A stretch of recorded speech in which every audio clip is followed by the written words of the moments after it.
بسم اللہ الرحمن الرحیم ان الذین آمنوا وعملوا الصالحات لهم جنات تجری من تحتها الانہار ذلك الفوز الكبیر۔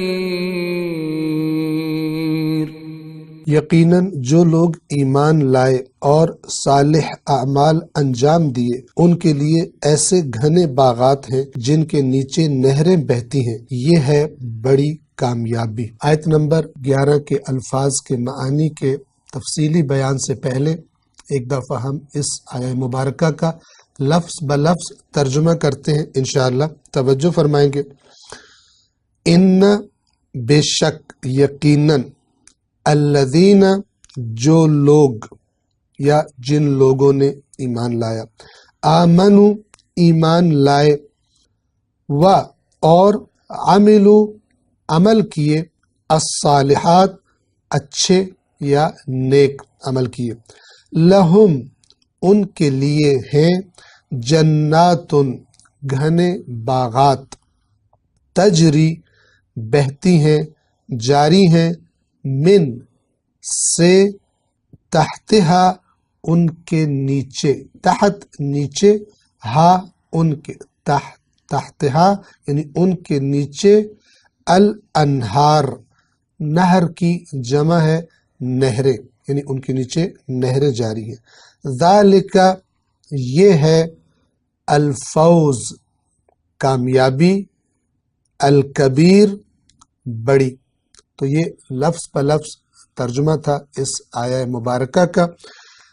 توجہ فرمائیں، اس آیت کے الفاظ جو استعمال ہوئے ہیں، ان یقیناً، الذین جو لوگ، آمنو ایمان لائے، وعملوا الصالحات اور عمل صالح انجام دیے۔ آمنو حمزہ، میم اور نون اس کے بنیادی حروف ہیں، اور لفظ ایمان پر اسی سورہ مبارکہ کے گزشتہ دروس میں ہم تفصیل سے بات کر چکے ہیں۔ ہم نے وہاں پر عرض کیا تھا کہ ایمان کے اندر ہی عمل صالح شامل ہے، نیک عمل کرنا، لیکن اس کے باوجود اللہ تبارک و تعالی نے قرآن مجید میں جب ایمان کا تذکرہ کیا ہے، یعنی کامیاب لوگوں کا، حقیقی مومنوں کا جب تذکرہ کیا ہے، تو فقط یہ کہنے پر اکتفا نہیں کیا کہ ایمان لائے، بلکہ ساتھ ساتھ عمل صالح کا تذکرہ اللہ تبارک و تعالی نے فرمایا ہے۔ اور جہاں پر مومنوں سے، مومنوں کی جماعت سے خطاب ہے، جن میں اونچے درجات والے مومن بھی شامل ہیں، اور ناقص الایمان یعنی ایمان ہے لیکن ناقص ہے، کم ہے، خرابیاں بھی اور کمیاں اور کوتاہیاں بھی ہیں، جہاں پر ان سب سے خطاب کیا ہے، وہاں پر آپ دیکھتے ہیں مثلا قرآن ہی فرماتا ہے، اے ایمان والو، یا ایہا الذین آمنوا لم تقولون ما لا تفعلون، کیا مسئلہ ہے کہ تم کیوں وہ بات کہتے ہو جو کرتے نہیں؟ اب یہ حقیقی مومن کی نشانی نہیں ہے، لیکن ایک پوری جماعت سے کہ جو اپنے آپ کو مومن کہتی ہے، اور ان کو مومنوں کی جماعت ظاہری طور پہ سمجھا جاتا ہے، ان کے اندر جو خرابیاں ہیں انہیں جب قرآن بتانے لگتا ہے تو ان کو اگرچہ مومن ہی کہہ کر خطاب کرتا ہے، لیکن ان خرابیوں کی طرف ان کی توجہ دلواتا ہے۔ مثلا سورہ توبہ میں جب غزوہ تبوک کے لیے رسول اللہ بلا رہے تھے کہ لشکر تیار ہو اور دشمن کے مقابلے کے لیے چلے، سفر بھی بہت طولانی تھا اور موسم بھی شدید گرمی کا تھا، اور ادھر سے فصلوں کی بھی تیاری ہو گئی تھی، فصلیں کٹنے کا موسم تھا، تو بہت سارے لوگ نہیں جانا چاہ رہے تھے اور بہانے بنا رہے تھے اور لیت و لعل سے کام لے رہے تھے۔ تو وہاں پر بہت ساری آیات ہیں اس رویے کی مذمت میں۔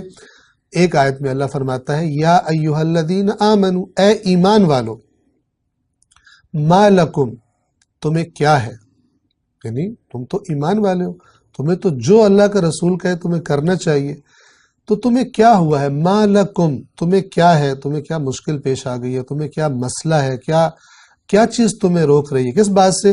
اذا قیل لکم انفروا فی سبیل اللہ اثاقلتم الی الارض، کہ جب تم سے کہا جاتا ہے کہ اللہ کے راستے میں نکل پڑو تو تم گویا بھاری ہو کر زمین کے ساتھ لگ جاتے ہو۔ رضیتم بالحیات الدنیا من الآخرہ، کیا تم اس دنیاوی اس گھٹیا زندگی پر آخرت کے بدلے میں راضی ہو گئے ہو؟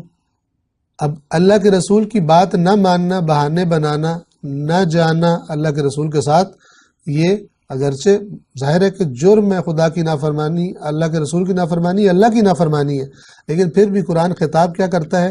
یا ایھا الذین آمنوا، یعنی ایمان ہے تمہارے اندر، لیکن جو یہ حرکت کر رہے ہیں ان کا ایمان بہت ہی ضعیف ایمان ہے۔ اور پھر خدا فرماتا ہے الا تنفروا، اگر تم نہیں نکلو گے یعذبکم عذابا علیما، تو پھر خدا بند عالم کا کسی کے ساتھ کوئی تکلف نہیں ہے، اس کا قانون ہے کہ جو اس کی اطاعت نہیں کرتے چاہے اس کے رسول کے ساتھ ہی کیوں نہ ہو، اللہ ان کو دردناک عذاب دیتا ہے۔ غزوہ احد میں رسول اللہ موجود ہیں، لیکن جب رسول اللہ کی نافرمانی ہوتی ہے اور کچھ لوگ وہ جگہ چھوڑ دیتے ہیں جہاں پہ رسول اللہ نے ان کو کھڑا کیا تھا، تو پھر رسول اللہ کے وجود کی برکت اس سزا اور اس نقصان میں رکاوٹ نہیں بنتی۔ اللہ کا قانون سنن اللہ، جسے اللہ تعالیٰ سنت اللہ کہتا ہے، اللہ کا قانون وہ بدلتا نہیں ہے۔ جب اللہ کے رسول کی نافرمانی کی جائے تو پھر اس نافرمانی کا تلخ پھل بھی کھانا پڑتا ہے۔ لہٰذا اللہ تبارک و تعالیٰ نے آمنو کے ساتھ عمل الصالحات کا تذکرہ بار بار فرمایا ہے کہ ہم انشاءاللہ عمل صالح کا بھی معنی آپ کی خدمت میں اگلے درس میں بیان کریں گے۔ والسلام علیکم ورحمۃ اللہ وبرکاتہ۔